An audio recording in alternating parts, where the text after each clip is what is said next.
Okay, some people are saying they have studied in school, कुछ लोगों ने first time किया है, कुछ लोग स्कूल में जाते थे शायद, कुछ लोग नहीं जाते थे।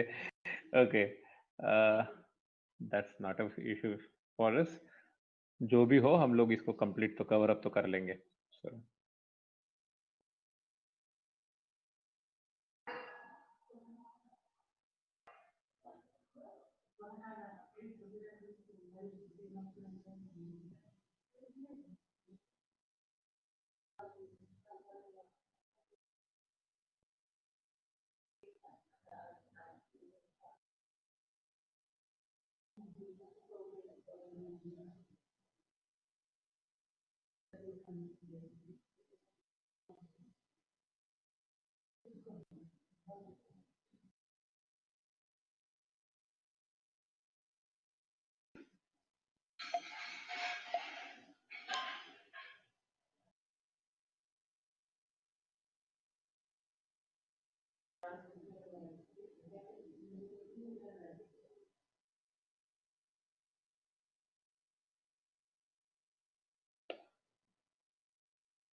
ओके, सो फर्स्ट टाइम भी पढ़ा होगा तो कोई बात नहीं, अभी सिर्फ ध्यान दो। एक्चुअली हम सभी ने एक पर्टिकुलर ऑब्जर्वेशन किया है। जनरली मुझे याद है जब सब हम लोग छोटे होते हैं, सपोज हम लोग बाथ ले रहे हैं, ऐसे वक्त पर भी बकेट में अगर सपोज कोई जो हम लोग छोटा मग वगैरह यूज करते हैं, वो मग उल्टा करके, राइट, जब हम पानी के अंदर लेके जाते हैं,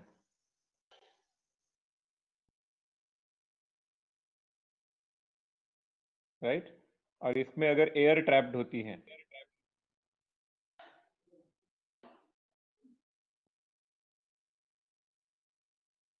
we have all experienced a force कि ये जो छोटा मग है वो अपवर्ड डायरेक्शन में मूव करने की कोशिश कर रहा है। Have we all observe this?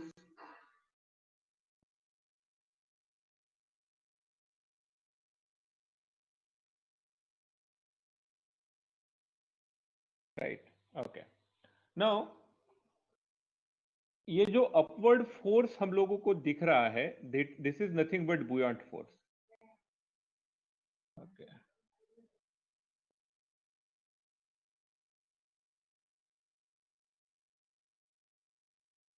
शायद उस वक्त पर हम सब लोगों के दिमाग में सिर्फ इतना चल रहा था कि अंदर के जो एयर है इसके वजह से वो फोर्स है।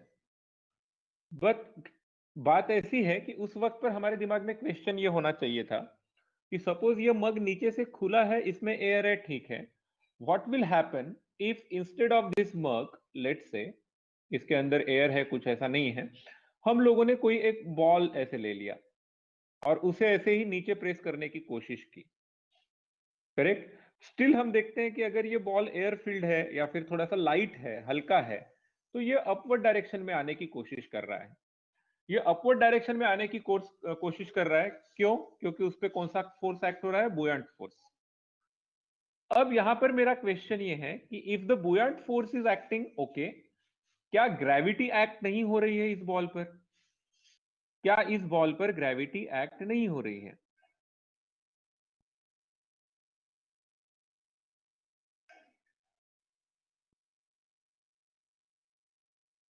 तो gravity is acting, right?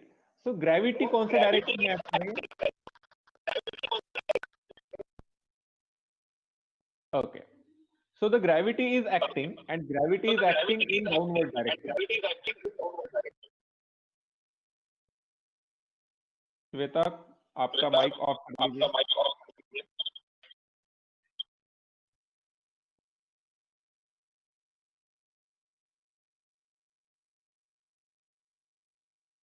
Okay, तो force of gravity downward direction में एक्ट हो रहा है और बुयांट फोर्स अपवर्ड डायरेक्शन में एक्ट हो रहा है। एक्चुअली ये जो बुयांट फोर्स है ना, ये बुयांट फोर्स को समझने का यानी जिसे जैसे मुझे ध्यान में आया वो ऐसा है कि simply speaking, if the gravity is acting तो हम लोग देखेंगे, हाँ, या अब अगर बॉल अपवर्ड जा रहा है, ball is trying to move upwards, मतलब बुयांट फोर्स जिसको हम लोग एफ ऑफ बी बोल देंगे, और force of gravity let's call this F of G. तो अगर F of B is greater than F of G, the ball is trying to move upwards. और अगर एफ ऑफ बी यानी buoyant force ये less than F of G हो जाए, force of gravity, then it sinks या move downwards. And obviously yes, now ये particular situation अगर हम लोग समझ रहे हैं तो इसके तरफ देखने का मेरा खुद का एक तरीका ऐसा है हमेशा। एक्चुअली क्वेश्चन ये है कि क्या ग्रेविटी वाटर पे यानी लिक्विड जो है यहां पर उस पे नहीं एक्ट हो रही है? So gravity is acting on both, gravity is acting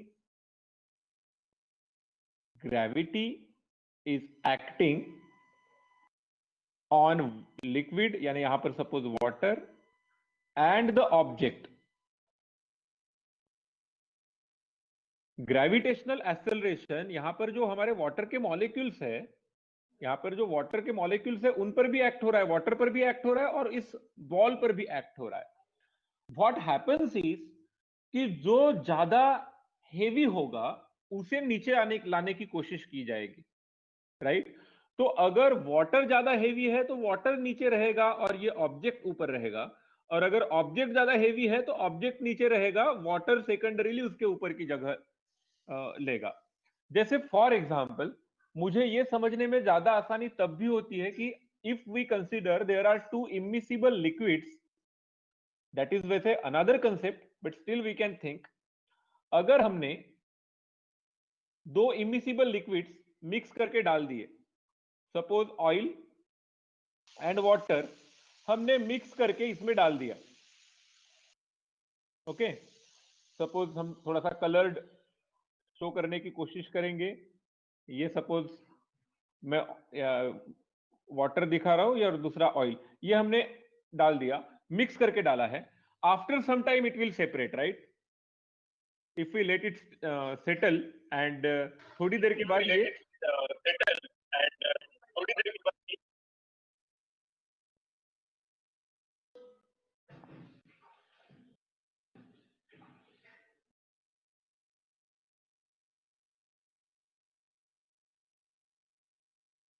थोड़ी देर के बाद ये क्या हो जाएगा, जैसे मैं बता रहा था अभी, इट विल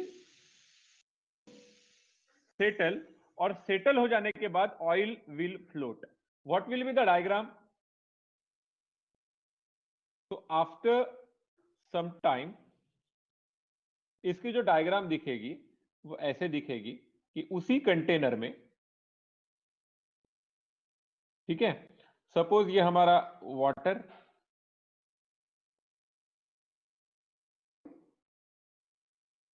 और इसके ऊपर oil. Why will oil float? Oil ऊपर क्यों रहेगा और वाटर नीचे क्यों रहेगा?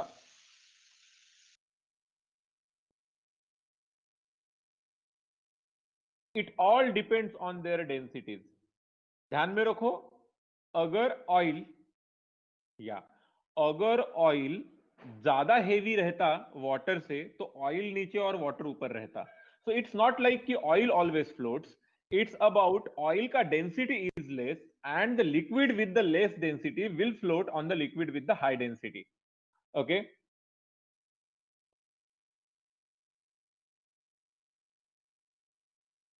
Hence liquid of lower density floats on liquid of higher density.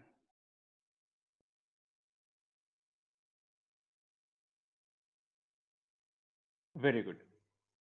तो ये पर्टिकुलर सिचुएशन हमें क्लियर हो गया, और यहां पर हम लोग बात कर रहे थे कि अगर कोई ऑब्जेक्ट भी है तो यहां पर इस तरीके से इस पर बुयांट फोर्स आ रहा है, buoyant force is acting upwards. Now suppose अब हमें बुयांट फोर्स का एक डेफिनेशन मालूम है, उसके हिसाब से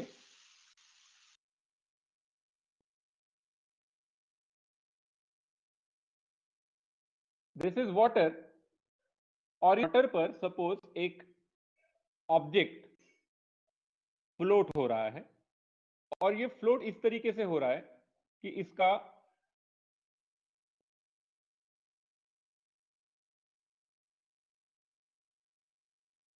50% पार्ट एयर में रहता है और 50% पार्ट वाटर में है, राइट? या ओके, वाटर ही बोलेंगे हम लोग, लिक्विड कोई भी ले सकते हैं, लेकिन मैं यहां पर वाटर कंसीडर कर रहा हूं। वाटर जिसका डेंसिटी अप्रोक्सीमेटली यानी 10,000 kg पर मीटर क्यूब होता है। आई होप आपको डेंसिटी का कंसेप्ट इसके पहले हो चुका है।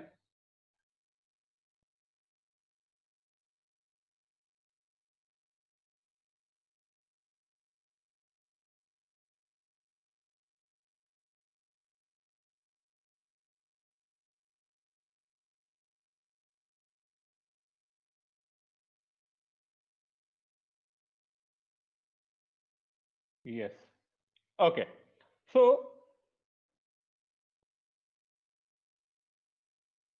यहां पर जैसे मैं बता रहा था कि object is half immerse in water. अब सिर्फ इतनी इंफॉर्मेशन हमें जो दी गई है, only this much information, is it sufficient to find out density of the object? ये जो ऑब्जेक्ट है, क्वेश्चन है हमारा, find density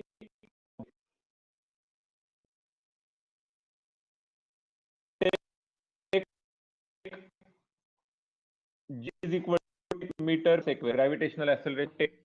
okay, thank you. Meter पर सेकंड स्क्वायर है यहां पर, so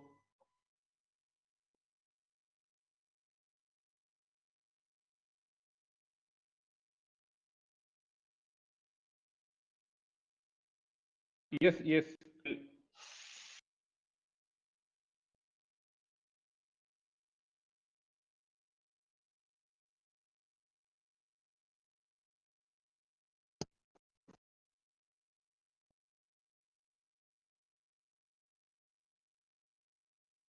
hello, now is the sound okay? Is the voice okay now?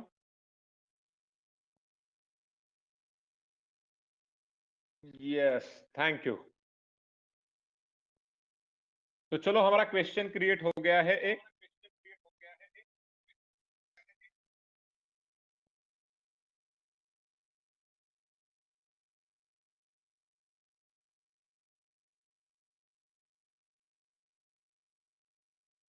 Okay, तो एक क्वेश्चन हमारा यहां पर क्रिएट हो गया है, और यहां पर एज वी कैन सी, मैंने बताया एक ऑब्जेक्ट हाफ डूबा है, exactly half. so can we find its density in this particular case, जहां पर वाटर और उसकी डेंसिटी हमें दी गई है 10 यानी 1000 kg पर मीटर क्यूब? क्या लगता है आपको कि यहां पर क्या और पता होना चाहिए था, या फिर गिवन इंफॉर्मेशन सफिशिएंट है? What do you feel? या फिर जैसे मास ऑफ ऑब्जेक्ट देना चाहिए था क्या, या वॉल्यूम? क्योंकि ऑब्जेक्ट का वॉल्यूम भी नहीं दिया गया है।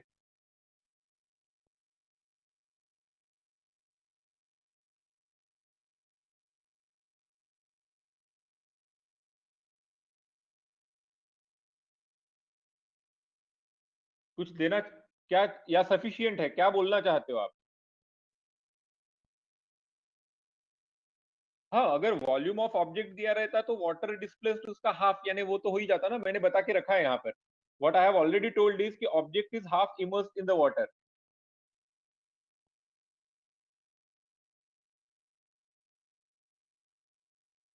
अच्छा, वॉल्यूम देना चाहिए था ऐसे लग रहा है। ठीक है, volume must be given, volume should be given. तो वॉल्यूम वॉल्यूम सबको लग रहा है वॉल्यूम दिया हुआ होना चाहिए। चलो, मैं एक काम करता हूँ, स्टार्ट करके देखते हैं हम लोग। Are you ready to solve this problem? Let's try. अगर जरूरत पड़ती है तो मैं वॉल्यूम बता दूंगा आपको, अगर जरूरत नहीं पड़ती है तो पूछना मत, चलेगा? Okay, let V be the volume. Let V be volume of object.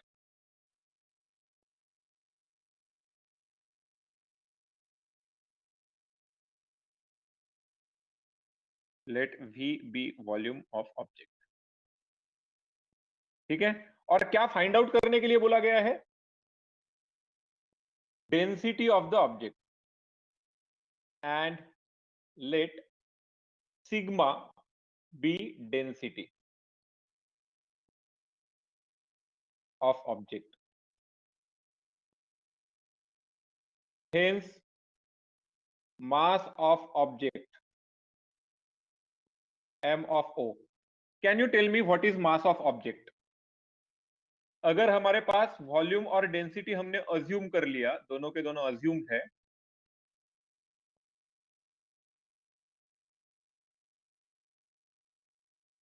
V into sigma, right? Okay, this is not okay. थोड़ा सिग्मा का सिंबल मुझे ठीक से निकालना पड़ेगा शायद.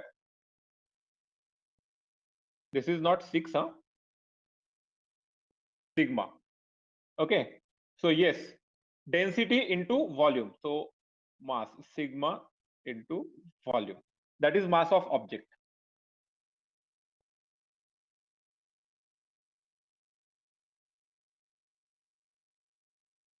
ठीक है. Hence Fg on object, force of gravity on object कितना हो जाएगा? कोई बताएगा मुझे? F of g is equal to small g mass into g, correct? m0 into g, which is equal to sigma v into g. This is force into gravity. So this is F of g acting on the object. Good. It's sigma beta. Yes, IGMA, sigma. It's the Greek letter. Okay. अब कोई मुझे बताएगा, इसका second part हम लोग निकाल रहे हैं. हम लोगों को अभी बुयांट फोर्स निकालना है. Volume of water displaced.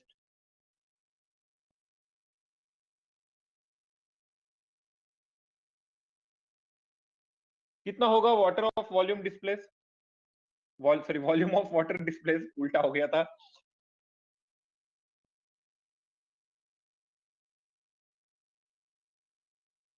Given problem के हिसाब से वॉल्यूम ऑफ वाटर डिस्प्लेस्ड क्या होगा? क्या बताया गया है आपको? ऑब्जेक्ट इज हाफ इमर्स्ड, यानी एग्जैक्टली आधा ऑब्जेक्ट पानी के अंदर डूबा हुआ है. तो पानी को कितना हटाया गया? ऑब्जेक्ट ने पानी को कितना हटाया? पूरा का पूरा V हटाया या फिर V का हाफ हटाया? What is the water displaced? Yes, half V.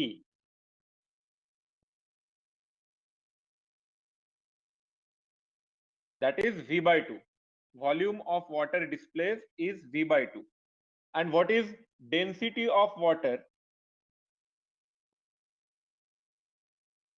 Density of water मैं यहां पर ले लेता हूं सिग्मा इज इक्वल टू, वैसे दिया गया है 1000 kg per meter cube.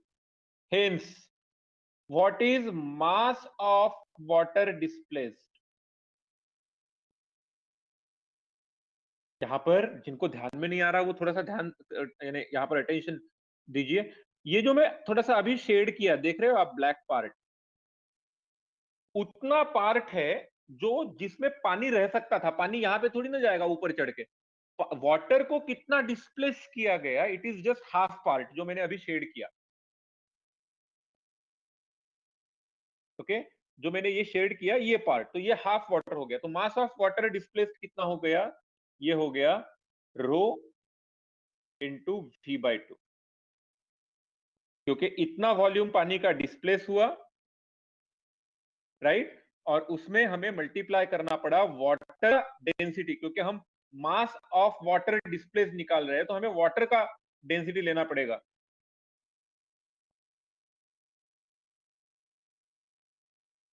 Right, yes, v by 2 into 1000, we can multiply by 1000, but I will keep that for the end, हम लोग end में कर लेंगे उसको. Hence buoyant force,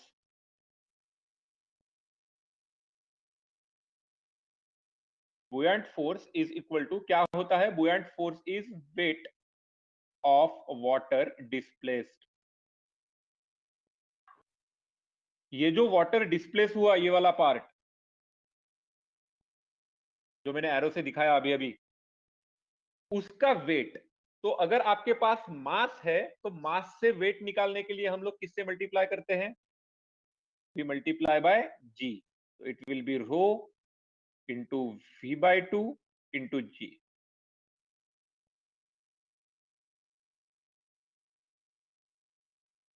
now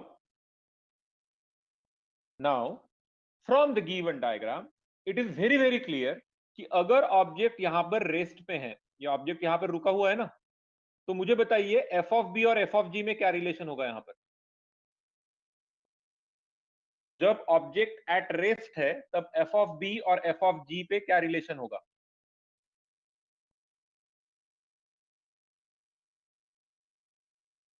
the object is not moving upwards और downwards.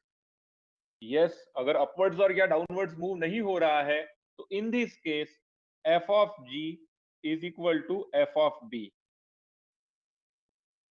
Equate करो, तो values लिखते हैं sigma into V into G is equal to rho into V by two into G. तो क्या मिल रहा है आपको? Sigma is equal to rho by 2, क्योंकि v दोनों साइड में, g दोनों साइड में, तो हमें मिला sigma is equal to rho by 2. Rho का वैल्यू हमारे पास था 10,000, so it is 10,000 by 2 kg पर मीटर क्यूब. तो ऑब्जेक्ट का डेंसिटी 500 kg पर मीटर क्यूब. आपको एक चीज बता दूं, यहां पर हमें ग्रेविटी भी यूज नहीं करनी पड़ी. वॉल्यूम तो छोड़ो, आपने बोला था वॉल्यूम चाहिए, ना हमें वॉल्यूम की जरूरत पड़ी ना हमें ग्रेविटी की जरूरत पड़ी. सिर्फ सिर्फ ये देख के, सुन लो ठीक से, सिर्फ ये देख के पता चल जाता है कि कितना पोर्शन पानी के अंदर है और कितना पोर्शन पानी के बाहर है. सिर्फ इतना देखने से हमें पता चल जाता है वेदर, यानी ऑब्जेक्ट का डेंसिटी जो है वो in comparison to density of liquid कितना है, ये हमें पता चल जाता है. I hope you have understood this particular question.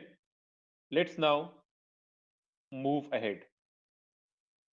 किसी को कुछ और पूछना है इस क्वेश्चन में, या फिर I can move to the next question?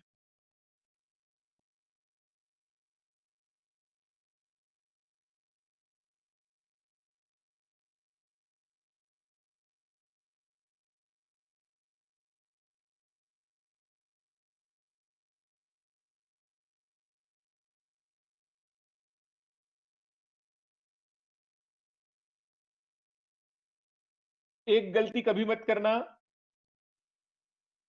जब ग्रेविटी निकाल रहे हैं तब मास ऑफ ऑब्जेक्ट और इनटू जी करना है, और जब बुयांट फोर्स निकालना है तो मास ऑफ डिस्प्लेस्ड लिक्विड निकालना है.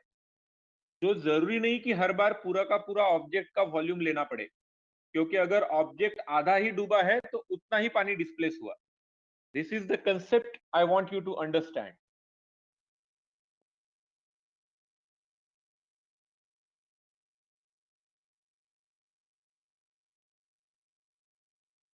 चलो नेक्स्ट क्वेश्चन.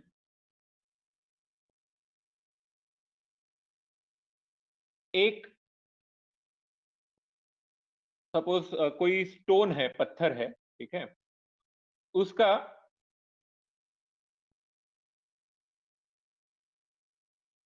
जो हमारी इलेक्ट्रॉनिक वेइंग मशीन है उसमें हमने वेट गिना, ठीक है, तो ये वेट वहां पर शो हुआ 20 kg. That is force on the stone, कौन सा, ग्रेविटी वाला, is equal to force on stone due to gravity is equal to 200 newton. Let G is equal to 10 what 10 metre पर सेकंड स्क्वायर. अब क्या किया गया, यही पूरा सेटअप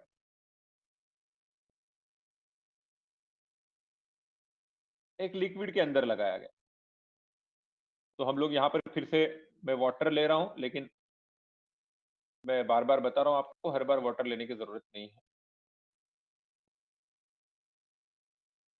फिर से उसी स्टोन का वेट मेजर किया गया, राइट.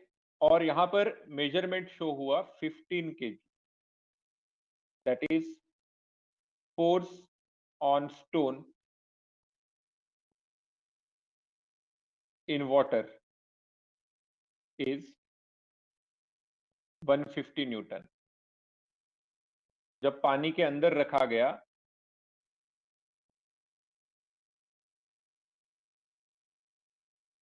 कैन इट हैपन, क्या ऐसी चीज हो सकती है?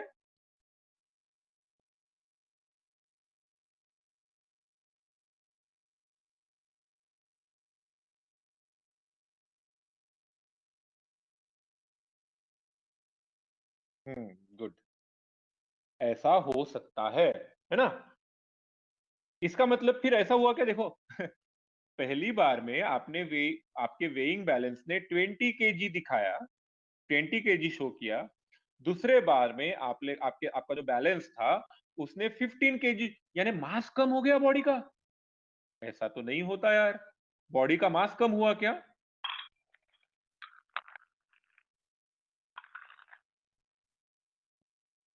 नो, बॉडी का मास नहीं कम हुआ, फिर ग्रेविटेशनल एक्सेलरेशन कम हो गया अर्थ का.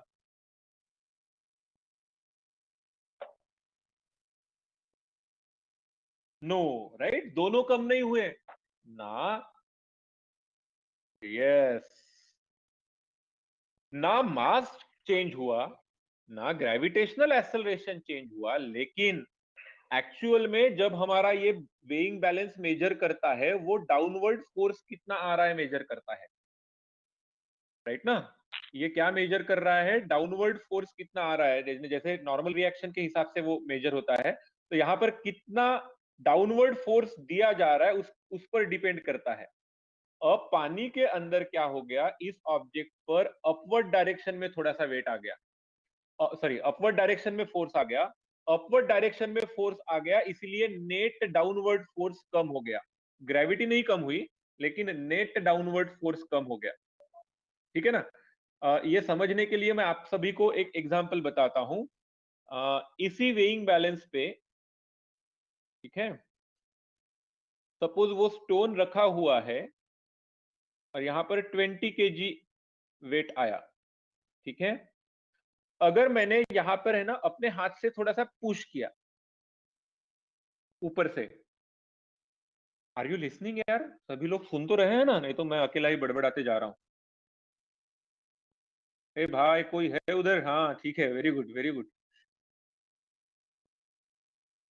ओके, तो चलो यहां पर मुझे बताओ, ये वाला सिचुएशन, हमारा वेइंग बैलेंस 20 केजी शो कर रहा था. अब मैंने ऊपर से पूछ दिया थोड़ा सा उस पत्थर पर, उस स्टोन पर, तो मुझे जो वेइंग बैलेंस पे रीडिंग मिलेगा वो 20 केजी मिलेगा कि 20 केजी से ज्यादा हो जाएगा?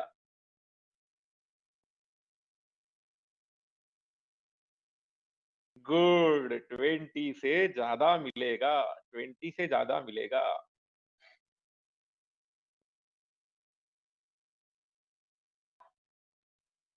अब मुझे बताओ, 20 केजी से ज्यादा मिला तो क्या उस पत्थर का मास बढ़ा है, या फिर क्या ग्रेविटी बढ़ी है, या फिर वो दोनों कांस्टेंट है और मैंने एडिशनल फोर्स दिया उसका काउंटिंग हो गया? मैंने जो एडिशनल फोर्स दिया वो काउंट हो गया। गुड।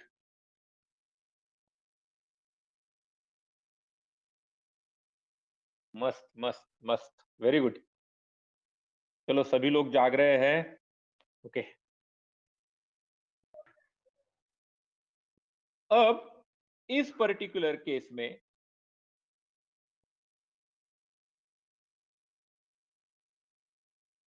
ये जो हम अभी प्रॉब्लम कर रहे हैं इस पर्टिकुलर केस में, if rho density of water is 10⁻³ kg पर मीटर क्यूब, जो इसके पहले भी वैल्यू हमने यूज की थी, can we find out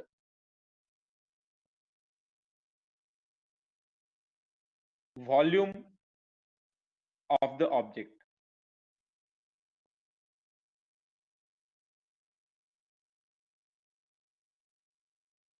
find volume of stone.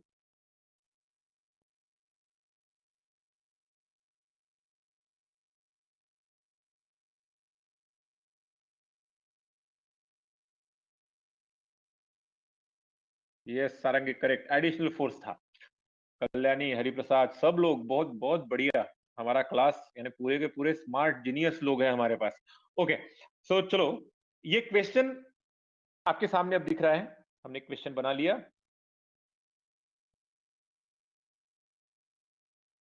And let's solve this. पहले तो मुझे ये बताओ, मुझे थोड़ा सा डाउट आ रहा है, वॉल्यूम पूछना चाहिए था कि मास पूछना चाहिए था कि डेंसिटी?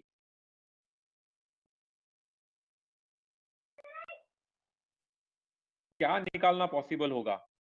वॉल्यूम निकालना पॉसिबल होगा, मास या डेंसिटी, गिवन इंफॉर्मेशन पे? हाँ, गिवन इंफॉर्मेशन पे, no additional information is given. Given यानी सिर्फ यहां से ऊपर का जितना इंफॉर्मेशन दिया है। Tania, your mic is unmuted, so please mute it again.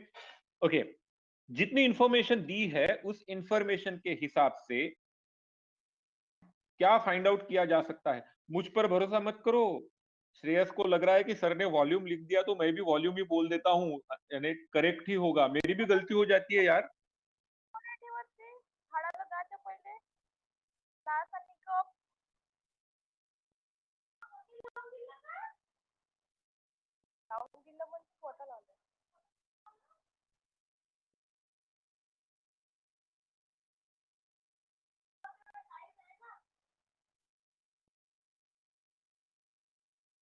Okay, चलो ठीक है, वेरी गुड। अभी वैसे ही तो आंसर मैं चाह रहा था कि हम सभी लोग थोड़ा सा अलग अलग तरीके से सोचे कि हम लोग क्या कर सकते हैं।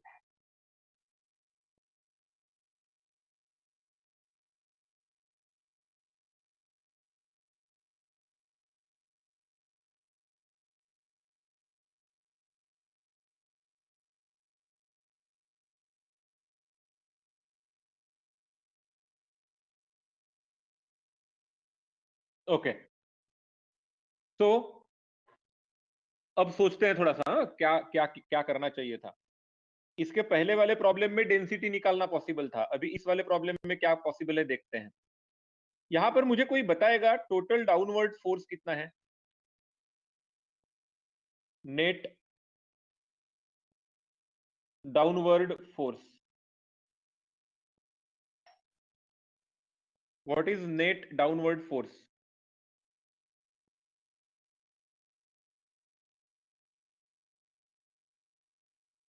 नेट फोर्स बोल सकता हूं मैं, लेकिन मैं डाउनवर्ड बताना चाह रहा हूं आपको, क्योंकि बुयंट फोर्स कम है और ग्रेविटेशनल फोर्स ज्यादा है, फोर्स ड्यू टू ग्रेविटी। तो नेट डाउनवर्ड फोर्स कितना हो गया?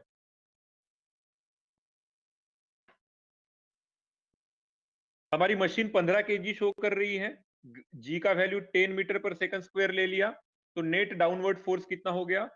15 इंटू 10 न्यूटन। केजी है और मीटर पर सेकंड स्क्वायर है तो न्यूटन यूनिट हो जाता है। ठीक है, तो 150 न्यूटन, राइट। यहां पर एक फोर्स अपवर्ड एक्ट, सॉरी, एक फोर्स यहां पर एडिशनल और एक्ट हो रहा होगा।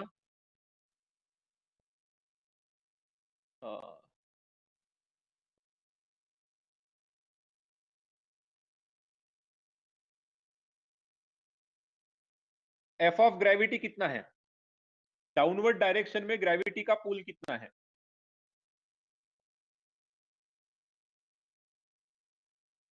ग्रेविटी का पुल कितना है?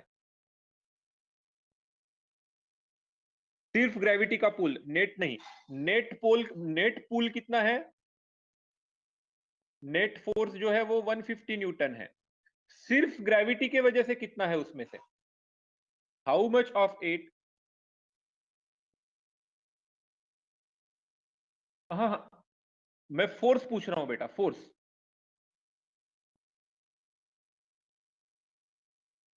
मुझे बताइए, पानी के अंदर गए तो ग्रेविटी का फोर्स कम हो गया क्या, कि ग्रेविटी का फोर्स उतना ही है?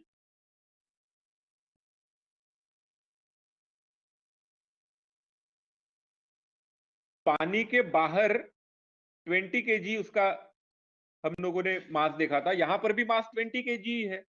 तो ये 20 केजी नीचे पूछा मैंने खींचा जाएगा, तो what is the force? 150 newton gravity का फोर्स।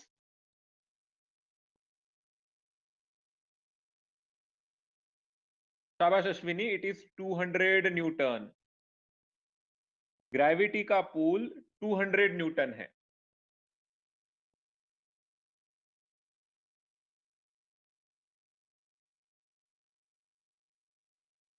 आप लोग किस चीज को कंफ्यूज कर रहे हो? देखो, आपको लग रहा है कि ग्रेविटी का पुल चेंज हो गया। नहीं, ग्रेविटी का पुल थोड़ी ना चेंज होगा।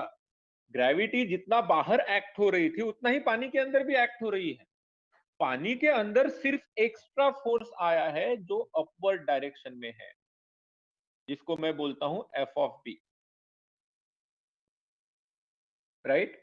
अब एक चीज तो आपको ध्यान में आ गई होगी कि F net, net force is equal to F of gravity minus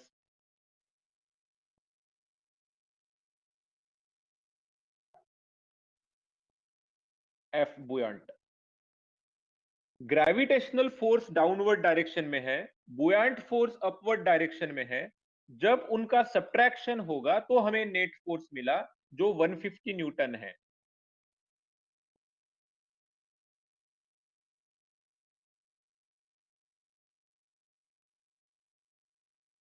कितना है? 150 न्यूटन। तो let's write it. Net net है 150 Newton.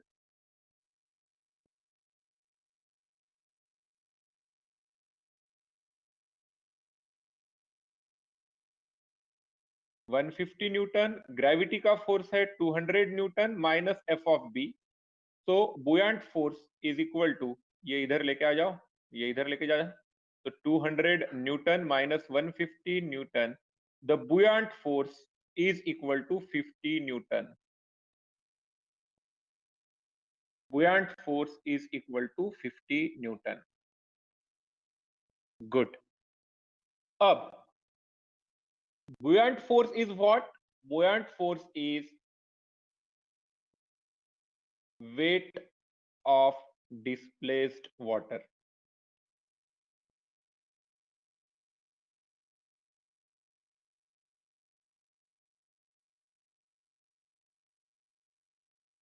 Let V be volume of stone. ठीक है, तो अगर V ये वॉल्यूम ऑफ स्टोन हो गया, राइट, तो weight of displaced water is equal to volume displaced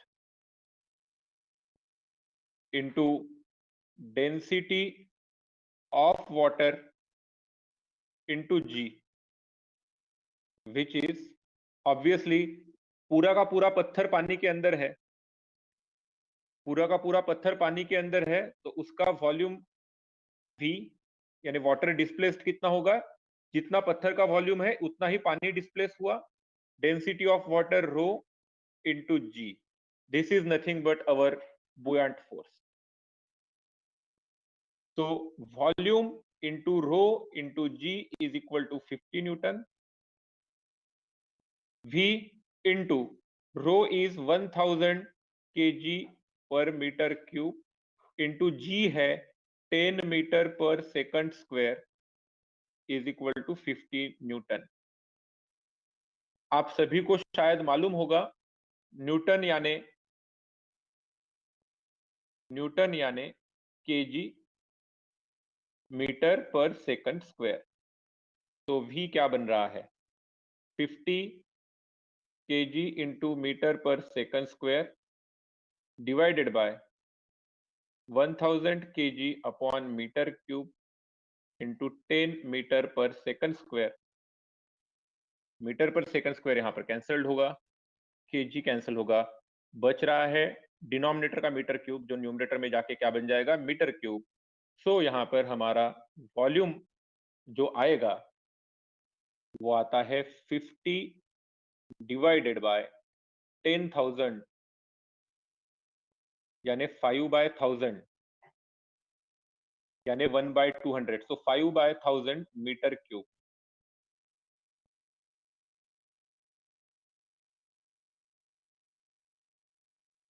which is 1/200 metre cube. एक मीटर क्यूब का 200th part.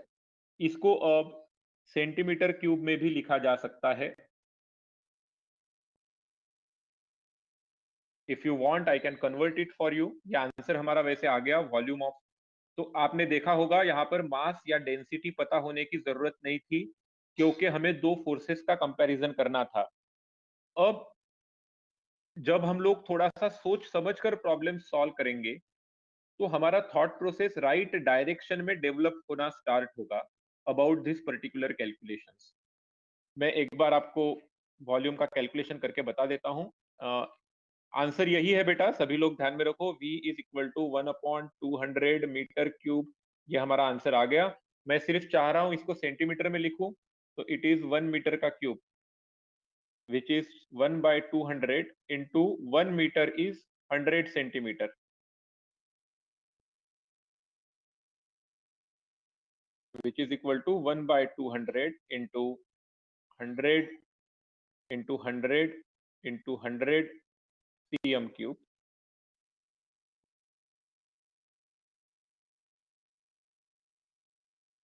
5000 centimeter cube. So that is equal to 5000 centimeter cube. ये भी answer लिखा जा सकता था अगर किसी को लिखना था। Yes Prathamesh, very good. This is the volume. Okay, so today we have solved two different questions on this particular portion, जो जिसका नाम हम लोग यहाँ पर अभी बता सकते हैं बुयांट फोर्स का जो कुछ भी कंसेप्ट है। We have solved 2 questions. I hope मैंने जो 2 क्वेश्चंस बताए उतने आपको ध्यान में आ गए हैं। Yes, thank you Mayur.